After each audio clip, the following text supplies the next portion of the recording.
주님의 진면목을 보게 해 주시옵소서. 주님의 말씀하신 것을 잘 듣고 깨달아 알게 해 주시옵소서. 보고 깨달은 대로 살게 해 주시옵소서. 믿음 있는 자가 되게 해 주시옵소서. 셋째 주간 주님을 깊이 보게 하시고 말씀하시는 그 심중을 깨닫게 하시고 그것이 우리의 믿음이 되게 해 주시옵소서. 주를 닮아가게 해 주셔서 체질적으로 예수의 제자가 되게 하시고 체질적으로 예수의 제자인 것을 모든 사람들이 보아 알게 해 주시옵소서. 이 한 주간 동안 우리 주님 앞에 집중하고 주님을 들어야 하고 주님을 배워야 하고 믿음을 가르치시는 주님께 들어야 하는 그 사람들이 이 새벽을 지키게 하시고 그리고 들으면서 깨닫게 해 주시옵소서. 하나님의 구원이 사람의 수에 있는 것이 아님을 감사합니다. 우리 하나님의 은혜에 있음을 감사합니다. 은혜 주실 자를 주님이 부르시고 또한 은혜 주시는 이가 주님이신 것을 감사합니다. 하나님이여, 주께서 계획하신 그 일들을 위하여 보낼 자를 주님이 부르시고 보내실 자를 준비시켜 주시고 그리고 주님으로부터 보냄을 받게 해 주시옵소서. 봉사의 자리, 헌신의 자리, 섬김의 자리, 주님을 증거하는 자리, 교회를 세우는 자리, 교회를 섬기는 자리, 화목을 이루는 자리, 우리 주님께서 원하시는 그 헌신의 자리에 주께서 보내실 자를 세우시고 또한 기도하게 하시고 은혜 받게 하시고 주님을 닮아가는 깊은 성숙을 허락하셔서 내가 누구를 보내며 누가 우리를 위하여 갈고 주님의 사람을 찾으시는 그 탄식 앞에 이제는 대답할 자들이 준비가 되게 해 주시옵소서. 많은 사람이 그 대답을 할 수 있는 것이 아닌 줄은 압니다. 주님께서 원하시는 그 사람, 주님이 준비시키는 그 사람이 대답을 할 수 있는 줄로 믿습니다. 사람의 수에 연연하지 않게 하시고 주님의 제자가 되는 주의 제자로 삼기를 원하시는 하나님의 심중에 잘 화답하는 셋째 주간이 되게 해 주시옵소서. 말씀을 주시옵소서. 기도를 가르쳐 주시옵소서. 주의 말씀을 들을 수 있는 옥토 같은 마음을 주시옵소서. 주 앞에 기도하며 통곡할 수 있는 기도의 영을 주시고 무엇보다도 믿음으로 구할 수 있도록 주님을 믿게 해 주시옵소서. 예수님 이름으로 기도드리옵니다. 아멘.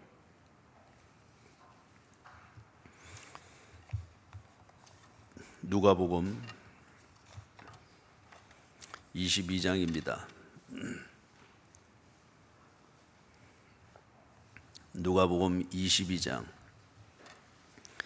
24절에서부터 34절까지입니다. 자, 먼저 우리가 어디까지 보는가 하면은 29절까지 30절까지 같이 읽습니다. 또 그들 사이에 그 중 누가 크냐 하는 다툼이 난지라 예수께서 이르시되 이방인의 임금들은 그들을 주관하며 그 집권자들은 언인이라 칭함을 받으나 너희는 그렇지 않을지니 너희 중에 큰 자는 젊은 자와 같고 다스리는 자는 섬기는 자와 같을지니라. 앉아서 먹는 자가 크냐 섬기는 자가 크냐? 앉아서 먹는 자가 아니냐? 그러나 나는 섬기는 자로 너희 중에 있노라. 너희는 나의 모든 시험 중에 항상 나와 함께 한 자들인즉 내 아버지께서 나라를 내게 맡기신 것 같이 나도 너희에게 맡겨 너희로 내 나라에 있어 내 상에서 먹고 마시며 또는 보좌에 앉아 이스라엘 12지파를 다스리게 하려 하노라. 37까지 먼저 읽겠습니다. 우리 요절을 같이 한번 외워볼까요? 34절, 요한복음 13장 34절 35절 같이 외웁니다. 시작. 새 계명은 너희에게 주노니 서로 사랑하라. 내가 너희를 사랑한 것 같이 너희도 서로 사랑하라. 너희가 서로 사랑하면 이로써 모든 사람이 너희가 내 제자인 줄 알리라. 셋째 주간 거기서 중심이 되는 것은 모든 사람이 너희가 내 제자인 줄 알리라. 너희가 내 제자인 줄 알리라. 이 부분에 초점을 맞추어서 셋째 주간 그렇게 살핍니다. 그래서 살피는 가운데 헌신자의 마인드를 잘 점검을 하시기를 바랍니다. 헌신은 내 열정과 내 상황에 따라 하는 것이 아닙니다. 헌신은 목적 중심으로 하는 것입니다. 우리의 목적은 하나님 당신입니다. 우리를 부르신 자, 우리에게 기대하시는 자, 그리고 우리를 보내시는 자, 그분이 목적입니다. 우리의 목적은 일이 아닙니다.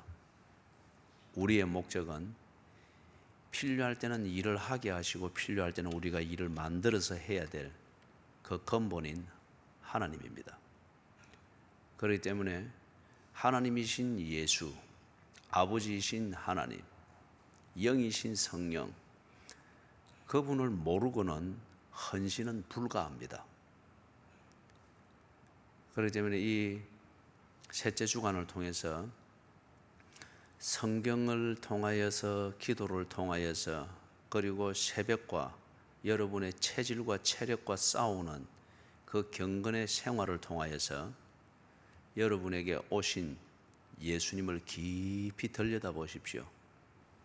그분의 얼굴을 희미하게 알아서는 안 됩니다. 깊이 들여다 보시고 그리고 그분이 하시는 말씀에 그 말을 귓전에 새겨 놓는 정도가 아니고 그렇게 말씀하시는 예수님의 심중을 헤아리십시오. 어떤 의도로 그런 말씀을 하시는가? 그러면 참 좋은 일꾼이 됩니다. 주인의 마음을 알아서 이리 척척척 하는 그런 그 고용인이 참 주인에게 감동을 주죠. 주님의 심중을 헤아리십시오.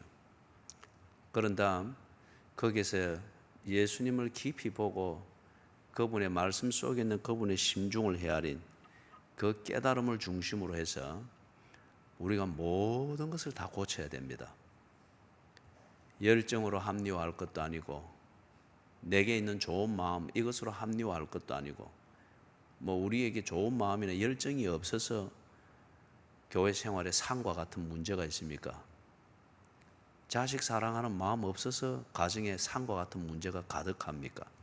그런 게 아니잖아요, 그죠? 헌신의 문제가 있는 겁니다. 헌신. 그래서 우리의 목적, 그것은 일이 아니고 또는 물건이 아니고 하나님 당신입니다. 하나님 당신. 이분을 깊이 알고 그분의 심중을 헤아릴 때 반드시 헌신이 정리가 될 겁니다. 그리고 헌신의 내용이 달라지면 헌신하는 사람도 달라지게 되어 있습니다. 더러운 걸 만지면 사람이 더럽게 됩니다. 깨끗한 걸 만지면서부터 사람이 자기를 깨끗하게 관리하기를 시작합니다. 하나님을 똑바로 알고 그리고 명령하신 그분의 심중을 헤아릴 줄 알 때에 차원이 다른 헌신과 봉사, 섬김이 나옵니다. 그러면은 여러분 교회든 가정이든 여러분의 사생활의 현장이든 예수로 가득 차게 될 수밖에 없습니다. 그렇게 될 수밖에 없단 말이에요. 우리가 운다고 되는 것도 아니고 힘쓴다고 되는 것도 아니고 참아도 되는 게 아닙니다. 믿으면 된다는 그게 예수님을 깊이 보고 그 심중을 헤아린 그대로 체질처럼 하는 그걸 말하는 거죠. 그럴 때에 누가 볼지라도 그 사람은 예수쟁이입니다.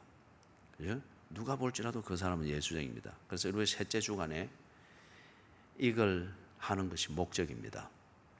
예수를 깊이 보고 그분의 말 귀에 붙여놓고 귀에 붙여놓은 그 말을 가지고 또 하루 사는 내 마음대로 사는 이걸 합리화시키고 그러지 말고 이제 그분의 심중을 헤아리면은 회개를 하게 됩니다.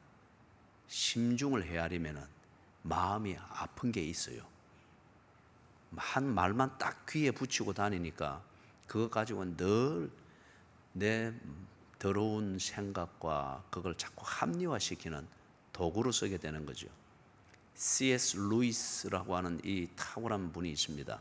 문학가인데 이분이 탁월한 신학자이기도 해요. 이 사람이 사람을 말할 때 사람에게 두 가지 자아가 있답니다. 하나는 짐승적 본능이고 다른 하나는 악마적 본능이 있답니다. 예를 들면 짐승적 본능을 가지고 사람들은 성적 타락이든지 주지육림에 빠지는 이것이 행복의 길인 줄 알고 당연하게 여기고 가는 거예요. 악마적 본능을 가지고 거기에 휘둘리기 때는 사람이 바리새인처럼 위선자가 되는 겁니다.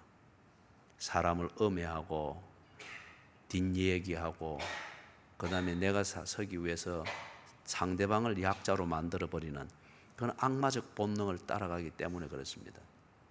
그런데 우리가 예수를 희미하게 보고 그 다음에 그분이 한 말을 귀에 들리는 것만 듣고 귀에 붙이고 다니는 요 수준이면은 짐승적 본능을 가지고 그게 행복을 찾는 길인 양 그걸 추구하게 됩니다. 그래서 헌신과 사랑을 많이 말하는데 그 자리에 언제나 짐승들의 울음소리와 짐승들의 그 더러움이 자꾸 나오는 거예요. 그다음에 그런 식으로 이 귀에만 붙이고 다니면 이걸 가지고 나를 자꾸 합리화하고 돋보이게 하려고 하니까 예수님께서 독사의 새끼들아 하고 지적했던 바리새인과 서기 같은 위선, 이 악마적 본능이 종교의 옷을 입고 언제나 나오게 되어지니까 교회나 가정이나 그렇게 예수를 믿는 사람들의 가정에 악마의 소리와 악마의 그림자들이 늘. 그런데 문제는 회개를 안 하는 거예요. 마음의 아픔이 없는 거예요. 악마의 일이 나타남에도 불구하고 그게 아픈 줄 모르고 부끄러운 줄 모르는 거예요. 짐승의 본능이 드러나는 현장이고 교회고 가정인데 도무지 부끄러워할 줄 모르고 위기감을 모르는 거예요. 이거는 주님을 희미하게 보고 그분의 소리를 귀에 붙이고 다니면서 언제나 내 합리화하는 데 쓰는 데만 익숙해 놓으니까 그런 겁니다. 이런 헌신은 절대 주께서 지금 찾으시는 건 내가 누구를 보내며 누가 우리를 위하여 갈고 거기에 맞는 헌신 그게 결코 나올 수가 없습니다. 헌신자 마인드를 완전히 고쳐야 됩니다. 이게 운다고 해서 되는 게 아니고 참는다고 해서 되는 게 아니고 용 쓴다고 해서 되는 게 아닙니다. 예수를 모르는 새벽기도 특세를 1년 내에 해도 될 게 없습니다. 다 자기 합리화밖에는 안 돼요. 합리화밖에 안 돼요. 예수를 이 새벽 이 한 주간 여러분이 오늘 간절히 기도하십시오. 예수님을 뚜렷하게 보게 해 주십시오. 두 번째, 예수님이 말씀하시는 거 이제는 말만 듣는 게 아니고 말씀하는 심중을 헤아릴 수 있게 해 주십시오. 그래 하면은 바뀌게 될 겁니다. 그죠? 자, 예수님께서 이 제자들에게 한 3년 동안 당신을 보여주려고 했죠.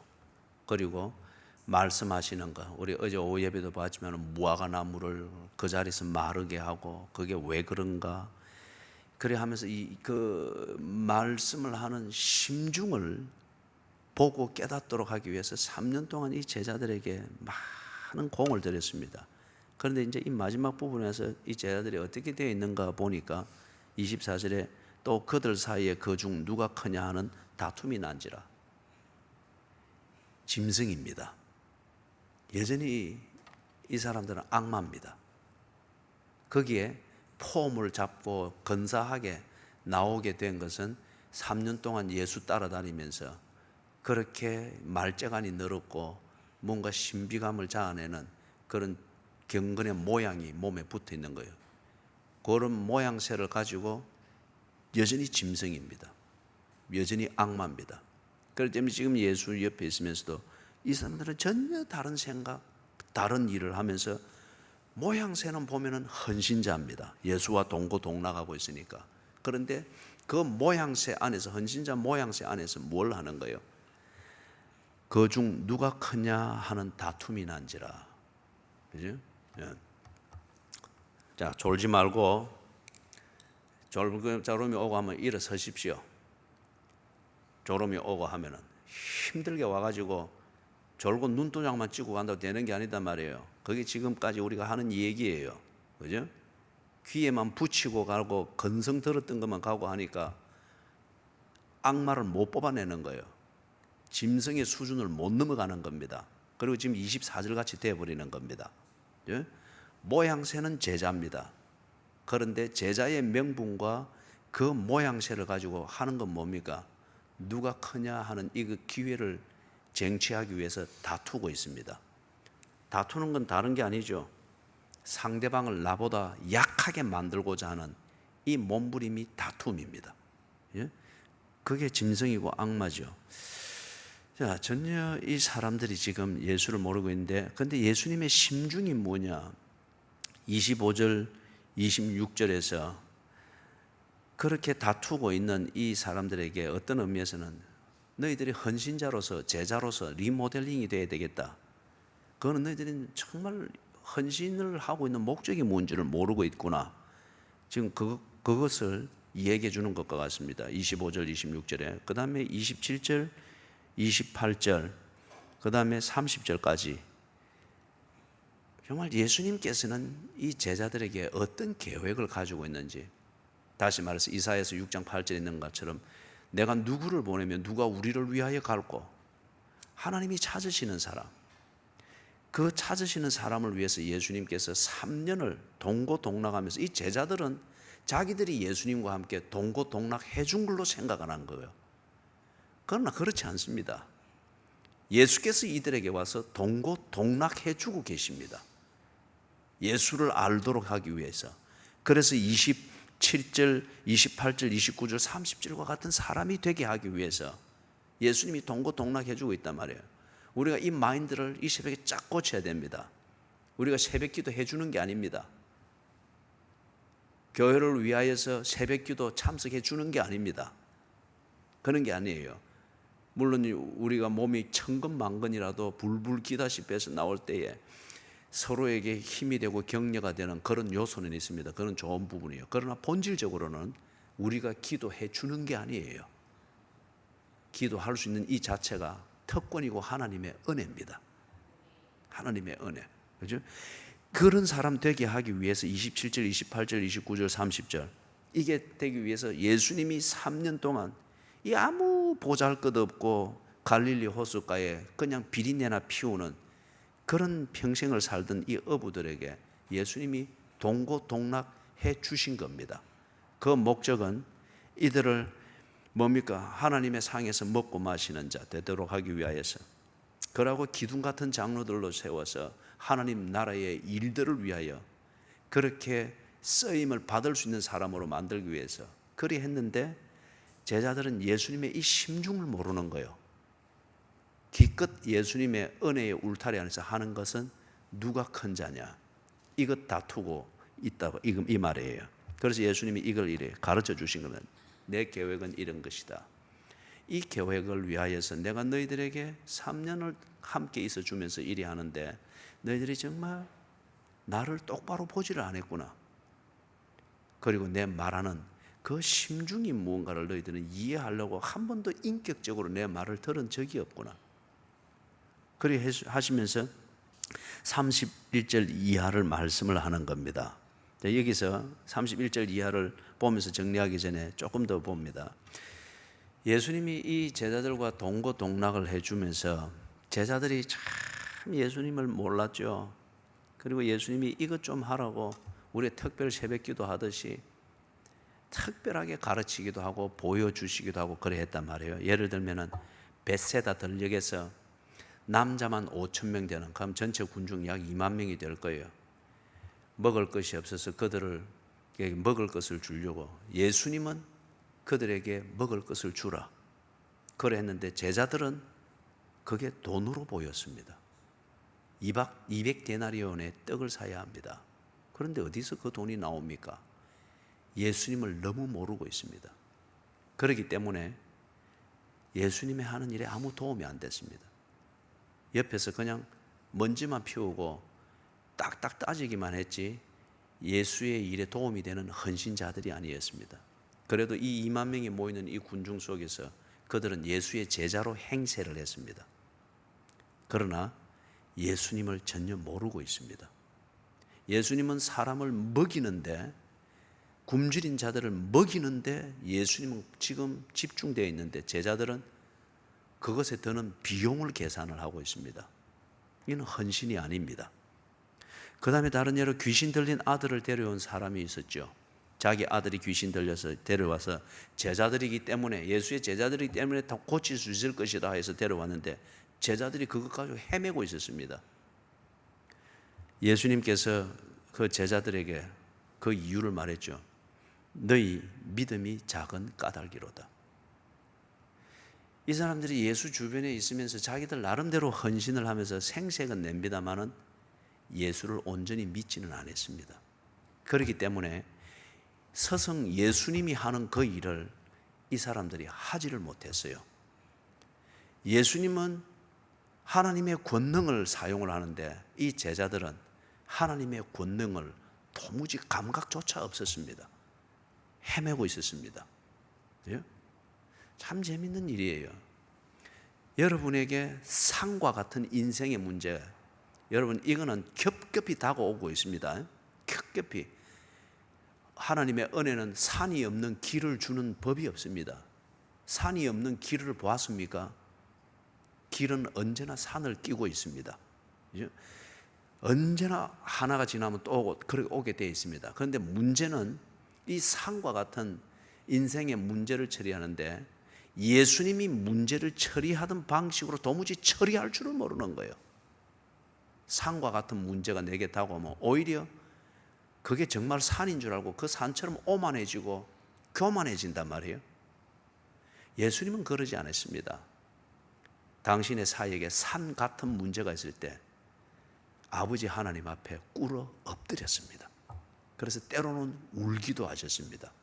그런데 예수를 믿는다는 우리는 문제를 다룰 때 자기를 합리화시키고 오만해하고 그걸 드러나는 것을 아주 긴장하면서 그걸 숨기는데 급급해야 합니다. 이 지금 귀신 들린 아들을 데리고 온 그 사람에 대해서 제자들이 하는 행식이 지금 우리의 그 면을 조명하게 해줍니다. 예수 주변에 있습니다. 그러나 예수를 믿지 않습니다. 자기가 필요한 그 부분, 필요한 만큼 예수와 교제하고 있을 뿐이에요. 날 때부터 소경된 사람, 요한복음 9장에 보면은 날 때부터 소경된 사람을 이 제자들이 또 보았죠. 건성 알면은 사람이 건방지고 말이 가볍습니다. 예수님을 이리 건성 알아놓으니까 뭐만 문제가 있어 보이면 꼭꼭 다 아는 듯이 말을 하는 거예요. 그래서 이 제자들이 날 때부터 소경된 자를 보면서 저건 누구 죄 때문에 그렇습니까? 들으면은 무슨 모르는 사람이 들으면은 깊이 있는 소리 같고 영성 있는 소리 같은데 한 걸음 더 들어가 보니까 이 건방지기 짝이 없고 몰라도 한참 모르는 거예요. 그래서 예수님께서 서둘러 그 분위기를 진화시킵니다. 누구 죄 때문에 그런 게 아니다. 하나님의 영광을 위하여 그런 것이다. 예수님을 너무 모릅니다. 이 제자들이 예수님의 심중을 너무 모릅니다. 이 제자들은 모든 것을 죄 탓이다, 네 탓이다, 꼭 그런 식으로 따지려고 합니다.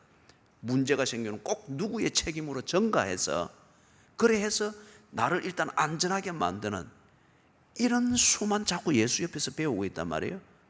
그런데 그런 제자들에게 예수님은 왜 하나님의 영광을 위하여라는 이 절대의 목적에서 인생을 보지를 못하느냐.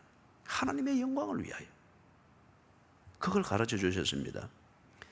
또 다른 한 군데서는 요한과 야고보, 우리가 잘 알죠. 이 요한과 야고보는 예수를 따라다니는 목적이 부귀영화 출세 영달을 위해서였습니다.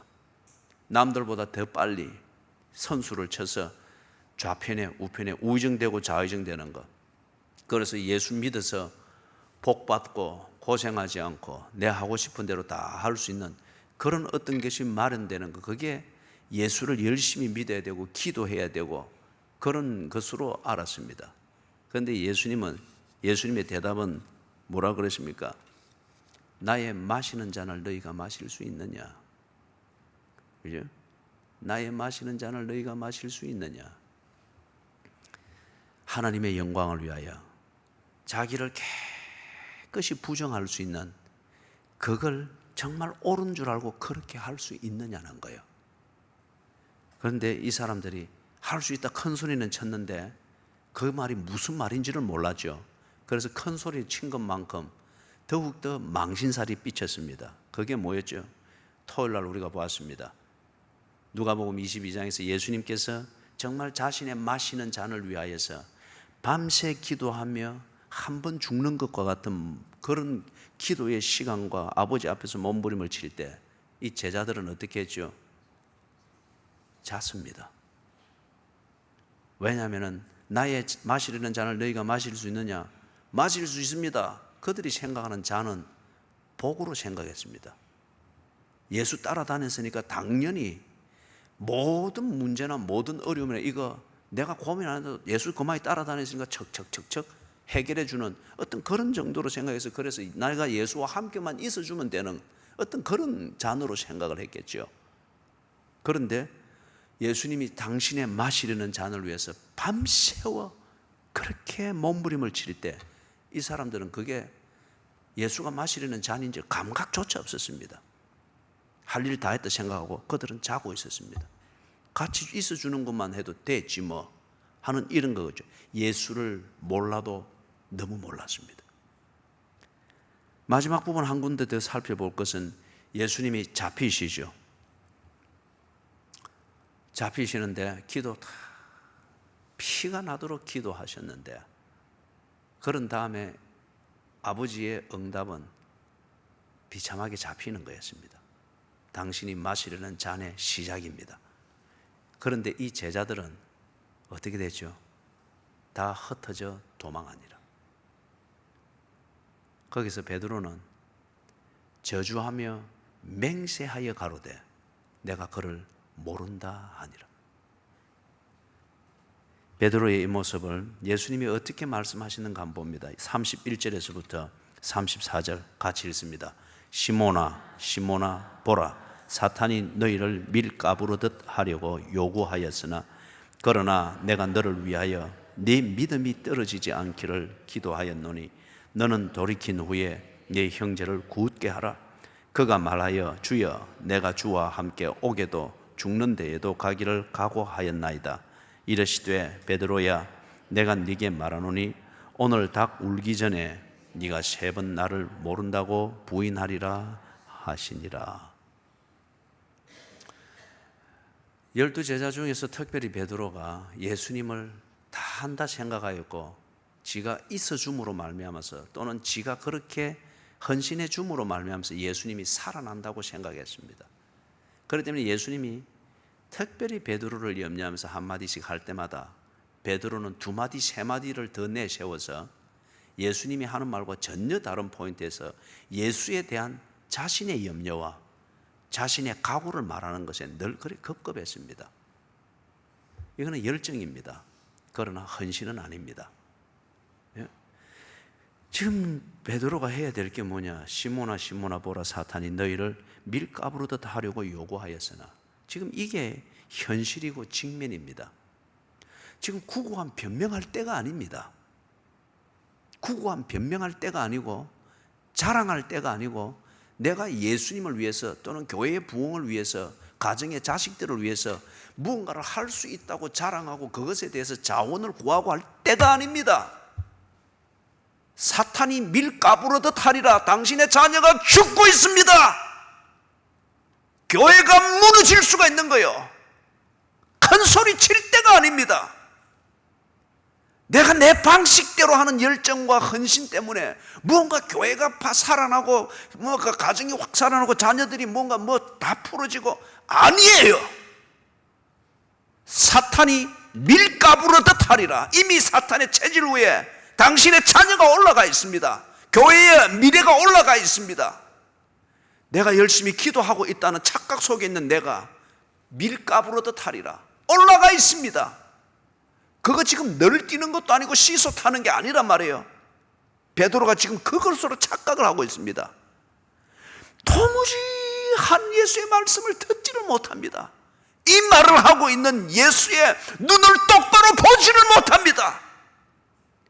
그래서 쥐하고 전혀 상관없는 설교를 하고 있다고 생각을 하면서 큰 소리를 칩니다. 33절, 베드로가 말하되 주여, 내가 주와 함께 옥에도 죽는 데에도 가기를 각오하였나이다. 아니에요. 예수님이 지금 하는 말은 베드로가 지금 어떻게 되고요? 제자들이 어떻게 되고요? 믿음이 떨어진다는 거예요. 사탄이 체질을 하니까, 밀가부르듯 이렇게 하니까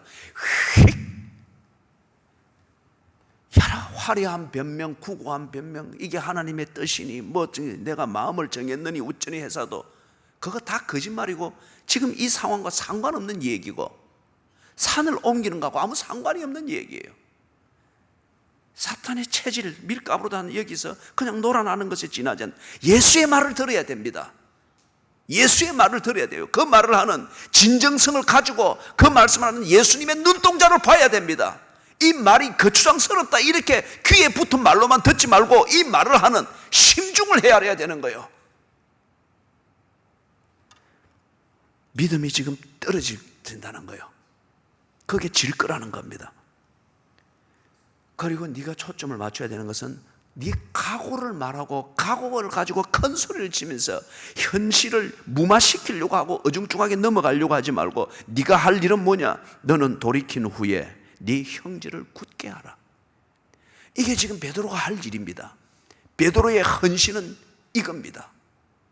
베드로가 헌신을 해서 해야 될 일은 네 형제를 굳게 하라.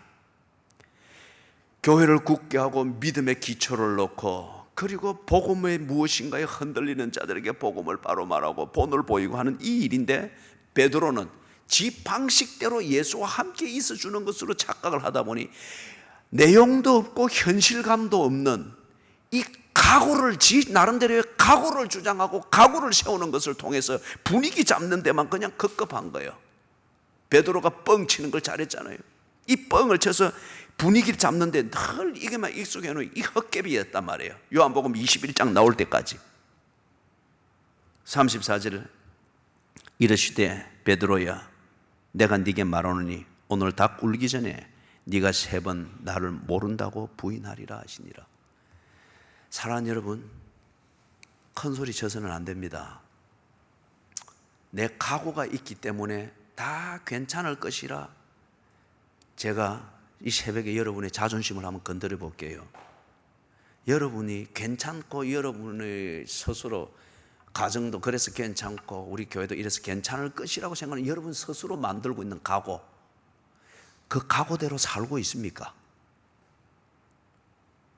그 각오대로 교회 생활하고 있습니까? 그 각오대로 여러분의 사생활이 소신 있게 관리가 되고 있습니까? 아니잖아요.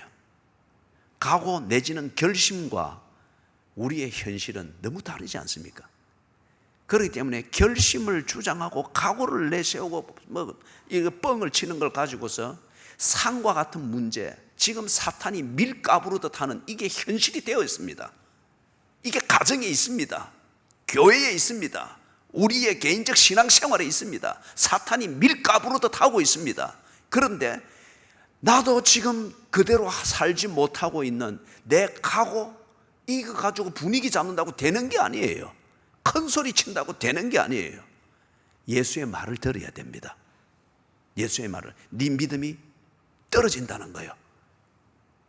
거기에 대해서 또 분위기를 잡으니까 네가 얼마나 허망한 사람인가, 네 각오가 얼마나 허망한가 곧 보게 된다는 거예요. 어느 정도 허망한가? 닭 울음소리보다도 내 각오가 못할 것이라는 거예요.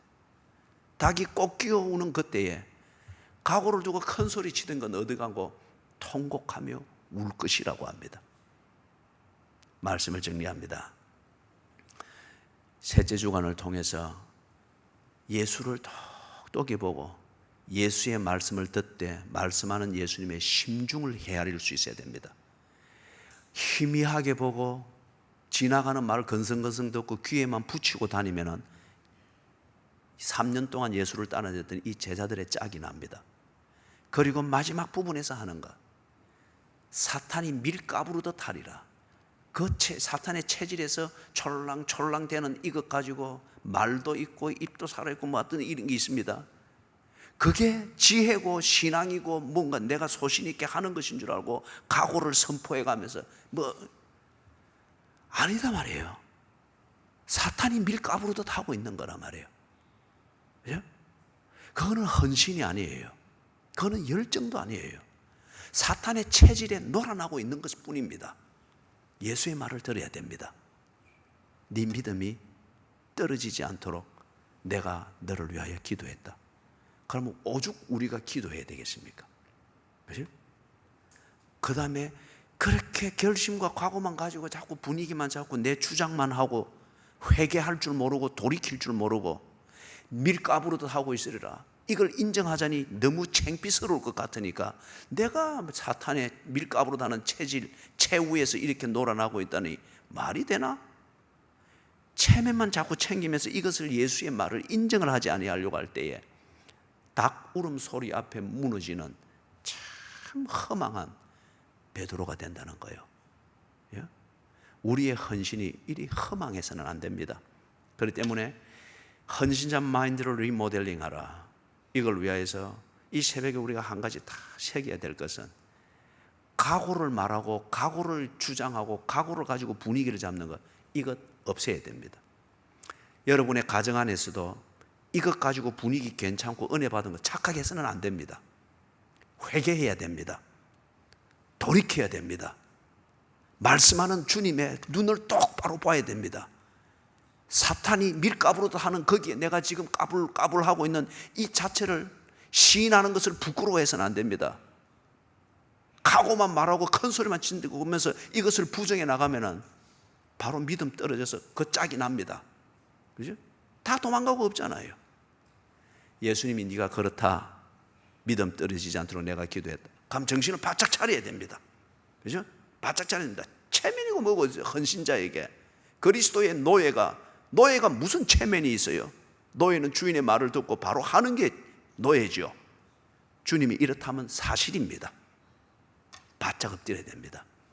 주의 마음에 심중을 헤아리면서 돌아서면 그것이 곧 승리입니다.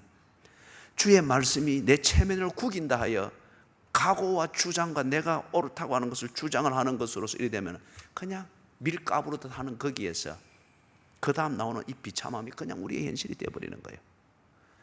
내가 누구를 보내며 누가 우리를 위하여 갈고 주의 말씀을 새겨 듣되 그 심중을 헤아리기까지 들으면서 주님이 어떻게 생기셨는지 어떤 표정이었는지 똑똑히 아는 사람, 그를 보낼 것입니다. 그를 통하여서 여러분의 가정의 산을 옮기고 교회의 산을 옮기는 이 위대한 일들이 이루어지게 될 것입니다. 찬송가 317장입니다.